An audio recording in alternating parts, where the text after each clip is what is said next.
Good morning बच्चों। Last time पे हमने चैप्टर 7 स्टार्ट किया था वाणिज्य गणित, जिसमें मैंने आप लोगों को एक्सरसाइज 7A कराई थी, जो कि अनुलोम समानुपात पे बेस्ड थी। आज हम पढ़ेंगे प्रतिलोम समानुपात और उस पे बेस्ड क्वेश्चंस सेकेंड एक्सरसाइज के सॉल्व करेंगे। तो चलिए बढ़ते हैं अपने वीडियो की तरफ और सॉल्व करते हैं एक्सरसाइज क्लास। आज हम स्टार्ट करेंगे प्रतिलोम समानुपात। पिछले क्लास में हम लोगों ने अनुलोम समानुपात यानी कि डायरेक्ट प्रपोर्शन के बारे में पढ़ा था और मैंने आपको बताया था कि अगर दो राशियां x और y ऐसे हों कि एक के बढ़ने पे दूसरी भी बढ़े और एक के घटने पे दूसरी भी घटे तो उसे बोलते हैं अनुलोम समानुपात या डायरेक्ट प्रपोर्शन। प्रतिलोम जस्ट उसका उल्टा हो जाएगा। यदि दो चर राशियां x व y इस प्रकार से हो कि x के बढ़ने पर y घटे, यानी x बढ़े तो y घटे तथा x के घटने पर y बढ़े, तो ये राशियां प्रतिलोम समानुपाती या इनवर्स प्रोपोर्शन कहलाती हैं तथा x इंटू वाई अचर होता है यानी कि कांस्टेंट होता है। अनुलोम समानुपात में x अपॉन y अचर होता था, जबकि प्रतिलोम समानुपात में x इंटू वाई अचर होगा। ठीक है, एक के बढ़ने पर दूसरी बढ़ रही है, एक के बढ़ने पर दूसरी घट रही है, सॉरी, और एक के घटने पर दूसरी बढ़ रही है। तो इस तरीके का रिलेशन होता है प्रतिलोम समानुपात। एक एग्जाम्पल लेके समझते हैं। जैसे कि मान लीजिए आप अपनी स्कूटी से कहीं जा रही हैं, आपने स्पीड बढ़ाई। आप पहले मान लीजिए कि 80 किलोमीटर पर आवर की स्पीड से चल रही हैं और आप अपने घर पहुंची 15 मिनट में। ठीक है, अब सेकेंड केस में आपने अपनी स्पीड बढ़ा ली, आपकी स्पीड हो गई 100 किलोमीटर पर आवर और इस बार आप पहुंच गई अपने घर 10 मिनट में ही। तो यानी क्या हुआ, जब आपकी स्पीड 80 थी तो आप पहुंची 15 मिनट में, जब आपकी स्पीड 100 हुई तो आप पहुंची 10 मिनट में। यानी कि चाल जब कम थी 80 थी तो टाइम ज्यादा हो गया 15। चाल जब बढ़ गई यानी कि 100 हो गई तो टाइम क्या हुआ, कम हो गया, 10 मिनट हो गया। तो चाल और टाइम, चाल और समय क्या हो गए, दोनों एक दूसरे के प्रतिलोम समानुपात या इनवर्स प्रोपोर्शन। जब दो राशियां प्रतिलोम समानुपात में होती हैं तब अंत की दो राशियों के अनुपात को उलटकर लिखा जाता है। जैसे क्वेश्चन सॉल्व करने के लिए इन्होंने बताया है कि अगर दो क्वांटिटीज प्रतिलोम समानुपात में हैं तो क्या होगा कि आप लास्ट की दो राशियों के अनुपात को, अपॉन को पलट कर लिख देंगे। ठीक है, तो चलिए हम अभ्यास 7B के क्वेश्चन सॉल्व करते हैं। जैसे जैसे आप क्वेश्चन सॉल्व करेंगे आपको ये और अच्छे से समझ में आएगा। तो क्वेश्चन नंबर 1 है आपका, शीला 12 किलोमीटर प्रति घंटा की चाल से अपनी साइकिल द्वारा अपने घर से पाठशाला 20 मिनट में पहुंचती है। शीला 12 किलोमीटर प्रति घंटा की चाल से अपनी साइकिल द्वारा अपने घर से पाठशाला 20 मिनट में पहुंचती है। उसे 15 मिनट में पहुंचने के लिए किस चाल से साइकिल चलानी होगी। ठीक है, यानी आपको चाल और समय में संबंध दिया है और अभी हमने आपको बताया था चाल और समय में किस प्रकार का संबंध होता है, इनवर्स प्रोपोर्शन, प्रतिलोम समानुपात। तो सबसे पहले तो हम मिनट को, जो भी हमें क्वेश्चन में दिया है, हम उसको घंटे में चेंज करेंगे, आर में बदलेंगे। तो 20 मिनट को घंटे में बदलने के लिए एक घंटे में कितने मिनट होते हैं, 60। आप इसको 60 से डिवाइड करोगे। जब आप इसे 60 से डिवाइड करोगे तो ये हो जाएगा 1/3 आर या घंटा। इसी तरीके से 15 मिनट को घंटे में बदलने के लिए हम 60 से डिवाइड करेंगे, 15 1 जा एंड 15 4 जा, तो ये हो जाएगा 1/4 घंटा। ठीक है, तो हमने 20 मिनट और 15 मिनट को घंटे में बदल लिया। अब हमने माना शीला की चाल x किलोमीटर पर आवर है, चाल पूछी, हमने मान लिया। अब क्वेश्चन में दिया है जब उसकी चाल 12 किलोमीटर पर आवर थी तो वो 20 मिनट, यानी कि 20 मिनट का मतलब 1/3 आवर में घर पहुंचती थी। जब उसकी चाल x किलोमीटर हमने मानी है तो वो 15 मिनट यानी कि 1/4 आवर में पहुंचेगी। ठीक है, अब हम इसमें कैसे निशान लगाएंगे, ये एरो एक तरफ लगाएंगे और इसका एरो दूसरी तरफ लगाएंगे। दूसरी तरफ लगाने का मतलब क्या है कि हम बता रहे हैं ये दोनों इनवर्स प्रोपोर्शन में है, प्रतिलोम समानुपात में है। तो जिस तरफ एरो लगा है तो हम 12/x लिखेंगे, यानी कि 12 पहले और x बाद में। और इसमें हम क्या करेंगे, इसमें हम पलट कर लिखेंगे, 1/3/1/4 नहीं लिखेंगे, 1/4/1/3 लिखेंगे। अब इसको सॉल्व करेंगे। So we write 12/x is equal to 1/4/1/3। अब हम क्या करेंगे, ये 1/4 इसको देखिए ऐसे लिखेंगे, 1 ऊपर और 4 नीचे, ठीक है। और ये जो 1/3 है इसका मतलब है ये 1 यहाँ पर और 3 यहाँ पर, ठीक है। अब दूसरी लाइन में ये 3 कहाँ चला जाएगा, ये 3 यहाँ पे चला जाएगा, ठीक है। तो ये क्या हो जाएगा आपका 3/4, ओके। तो आपके पास आ गया 12/x बराबर 3/4। अब आप इसे क्रॉस मल्टीप्लाई करेंगे तो ये हो जाएगा 3x बराबर 4 इंटू 12 और x बराबर 4 इंटू 12/3। कैंसिल करेंगे, 3 1 जा 3 4 जा, ठीक है। फिर आ जाएगा आपका 4 into 4 and 4 into 4 is 16। So x is equal to 16 kilometre per hour. तो ये आपकी क्या हो गई,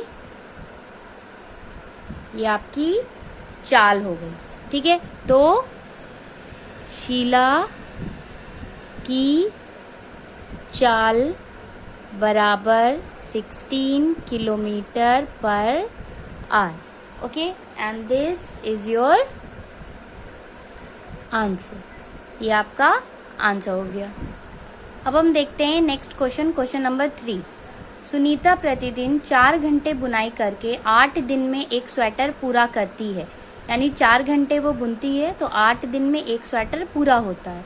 यदि 6 दिन में स्वेटर पूरा करना है तो प्रतिदिन उसे कितने घंटे बुनना होगा, यानी दिन दिया है आपको और प्रतिदिन कितने घंटे बुनना होगा ये पूछा है। तो देखिए यहाँ पर सबसे पहले हम देखें, अगर 4 घंटे वो बुन रही है तो 8 दिन में स्वेटर पूरा होगा।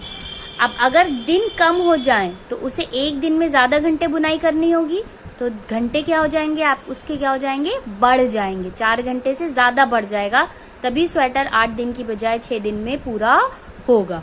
तो यहाँ पर दिन और घंटों के बीच में कौन सा रिलेशन आया, इनवर्स प्रोपोर्शन, प्रतिलोम समानुपात। तो सबसे पहले हम लिख लेंगे, माना x घंटे बुनना होगा। हमने मान लिया कि सुनीता को स्वेटर कितना बुनना होगा, x घंटे बुनना होगा। तो सबसे पहले हम यहाँ पर लिखेंगे घंटे और दिन। तो सुनीता जब 4 घंटे बुनाई कर रही है तो 8 दिन में स्वेटर बन रहा है, और जब x घंटे बुनाई कर रही है तो 6 दिन में स्वेटर बन रहा है। यानी कि एक अगर घट रहा है तो दूसरा बढ़ रहा है। अब हम इसको कैसे करेंगे, इसको लिखेंगे 4/x, जिस तरफ एरो का डायरेक्शन है इसमें ऊपर डायरेक्शन है तो 6/8। 6 और 8 दोनों 2 की टेबल में, 2 3 जा 2 4 जा, तो हमारे पास क्या आया 4/x बराबर 3/4। क्रॉस मल्टीप्लाई करें, 3x is equal to 4 into 4 यानी कि 16, और x is equal to 16/3। x is equal to 16/3 का मतलब कितना हो गया, 5 होल 1/3 r। इसका मतलब हुआ 5 होल 1/3 r का क्या मतलब हुआ, इसका मतलब हुआ आपका कि 5r और 1/3 r, 5r और 1/3 r का मतलब हुआ आपका, उसको 60 से मल्टीप्लाई कर दें तो ये मिनट में चेंज हो जाएगा, ठीक है, ये मिनट में चेंज हो जाएगा। तो ये हो जाएगा आपका, डिवाइड करेंगे तो 20 आ जाएगा, तो 5r एंड 20 मिनट, यानी उसे एक घंटे में, उसे 6 दिन में कितनी घंटे बुनाई करनी होगी, 5 घंटे और 20 minute, 5r and 20 minute. Okay, next देखते हैं हम क्वेश्चन नंबर 4। नेक्स्ट है क्वेश्चन नंबर 4। 6 मजदूर एक कमरा 7 दिन में बनाते हैं, तो 21 मजदूर उसे कितने दिन में बनाएंगे? तो देखिए, जब मजदूर बढ़ जाएंगे तो दिन क्या हो जाएंगे? कम हो जाएंगे। तो इसके बढ़ने पर ये क्या हो रहा है? कम हो रहा है। यानी मजदूर और दिन में किसका रिलेशन है? प्रतिलोम समानुपात का। तो हम लिखेंगे माना x दिन में बना सकेंगे। तो जब 6 मजदूर थे तो कमरा 7 दिन में बन रहा था। जब 21 मजदूर हैं तो कमरा x दिन में बन रहा है, यानी प्रतिलोम समानुपात उल्टा एरो लगेगा। ठीक है, अब यहाँ पर हम लिखेंगे 6/21 इज इक्वल टू x/7। ठीक है, क्रॉस मल्टीप्लाई करते हैं। 21x is equal to 7 into 6 और x is equal to 7 into 6/21। 7 1 जा 7, 7 3 जा 3 1 जा 3 2 जा। सो x इज इक्वल टू 2। और क्या था? ये दिन थे, यानी कि 21 मजदूर कमरा 2 दिन में बनाएंगे।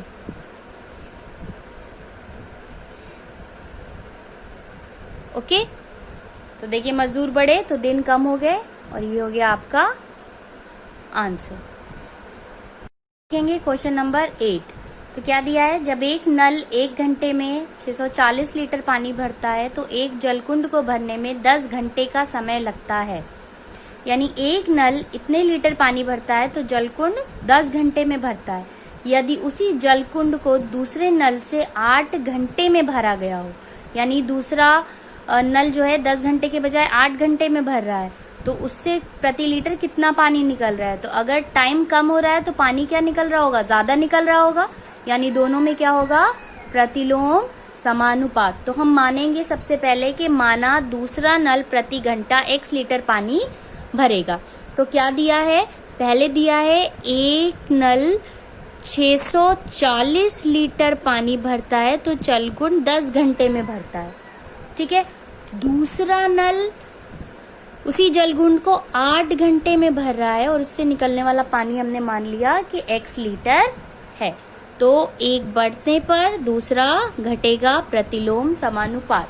तो हम लिखेंगे 10/8 इज इक्वल टू x/640।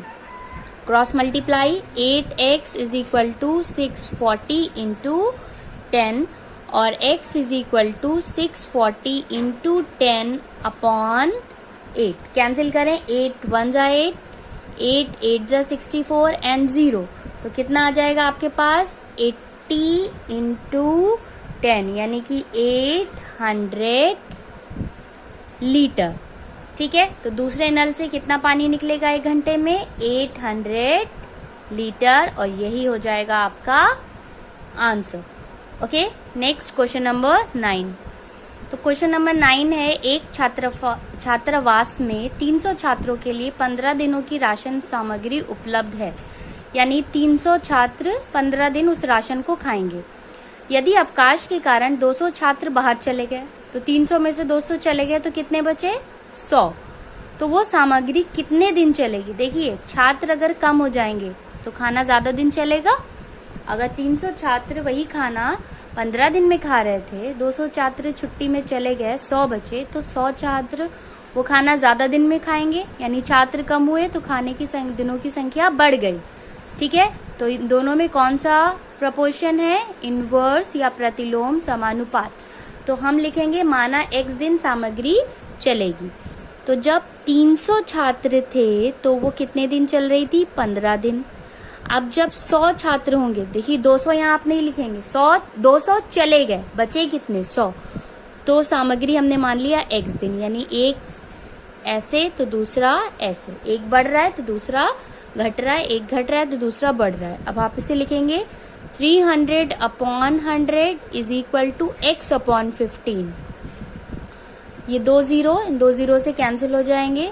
3/1 बराबर x/15। क्रॉस मल्टीप्लाई करें, x is equal to 3 into 15 यानी कि 45। और x हमने क्या माना था? दिन में माना था, तो ये आ जाएगा 45 दिन। तो अतः सामग्री कितने दिन चलेगी? लास्ट में ये आप लोग खुद लिख लीजिएगा।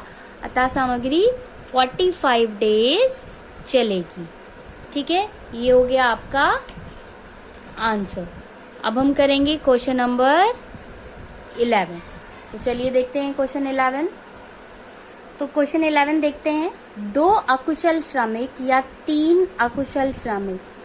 कुशल और अकुशल श्रमिक का मतलब एक जो बहुत ही काम करने में परफेक्ट हो वो कुशल श्रमिक होगा, लेबर होगा यानी परफेक्ट लेबर, और एक अकुशल श्रमिक यानी जो ट्रेनी लेबर होते हैं जिन्होंने काम स्टार्ट किया होता है। तो 2 कुशल श्रमिक या 3 अकुशल श्रमिक, या तो 2 परफेक्ट लेबर काम करें या 3 इम्परफेक्ट लेबर काम करें, तो वो एक काम को 20 दिन में कर सकते हैं। तो आपको बताना है कि 6 कुशल श्रमिक और 1 अकुशल श्रमिक उसी काम को कितने दिन में कर सकते हैं। तो अब ये लोग बढ़ गए तो काम की संख्या कम हो जाएगी, यानी दोनों के बीच में प्रतिलोम समानुपात होगा। तो ये क्वेश्चन करने के लिए आपको दूसरी तरीके से सॉल्व करना पड़ेगा। आपको लिखना पड़ेगा कि 2 कुशल श्रमिक कितने के बराबर होते हैं।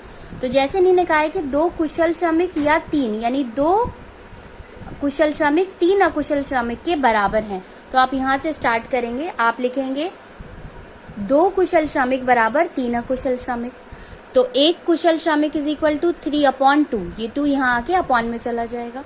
और 6 कुशल श्रमिक, क्योंकि यहाँ पर आपको निकालना है कि 6 कुशल श्रमिक और 1 अकुशल उसी काम को कितने दिन में करेंगे। तो हम 6 कुशल श्रमिक का काम अगर निकालें तो 6 कुशल श्रमिक बराबर 3/2 इंटू 6 कैंसिल हो जाएगा, ये आ जाएगा 2 1 जा 2 3 जा 3 3 जा 9, यानी 6 कुशल श्रमिक इज इक्वल टू 9 अकुशल श्रमिक।